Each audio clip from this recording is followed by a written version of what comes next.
ကျောင်းသားတယောက်အနေနဲ့ ChatGPT ကိုအကျိုးရှိရှိအသုံးပြုကြမယ်။ခု ChatGPT မှာပါလာပြီဖြစ်တဲ့ Study and Learn ဆိုတဲ့ feature မှာကျွန်တော်တို့ကျောင်းသားတွေကကျောင်းမှာတင်လိုက်တဲ့ကိုနားမလည်လိုက်တဲ့ဘေးဘာသာရပ်မဆိုဒီ ChatGPT ရဲ့ Study and Learn ဆိုတဲ့ feature မှာတွားပြီးတော့ပြန်လေ့လာလို့ရမှာဖြစ်ပါတယ်။ဒီ feature မှာကျတော့တခြား feature တွေနဲ့မတူဘဲနဲ့အဖြေကိုတိုက်ရိုက်မပေးဘဲနဲ့ကိုယ့်ရဲ့ knowledge ကိုအရင်ဆန်းစစ်ပါတယ်။ပြီးတော့မားနေနေဆိုရင်တို့ကပြင်ပေးပြီးတော့စီယာတယောက်လိုအသေးစိတ်ရှင်းပြပေးမှာပဲဖြစ်ပါတယ်။ဒီ feature ကိုသုံးခြင်းအပြင်ကိုကစီယာအသစ်တယောက်ရလိုက်တယ်လို့မျိုးခံစားရမှာပဲဖြစ်ပါတယ်။ဒီ feature နဲ့အတူကျွန်တော်တို့တွေ homework လည်းအတူတူလုပ်လို့ရပါတယ်။ဒီ feature ကသူကအဖြေကိုတန်းပေးတာမဟုတ်ဘဲနဲ့သူက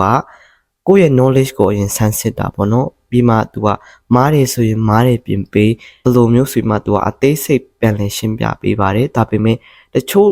နေရာတွေမှာကျတော့တိတ်နားမလည်တဲ့အပိုင်းတွေတော့ရှိပါတယ်ကျွန်တော်ရန်ကုန်မှာအဆင်ပြေပါတယ်အားလုံးကျေးဇူးတင်ပါတယ်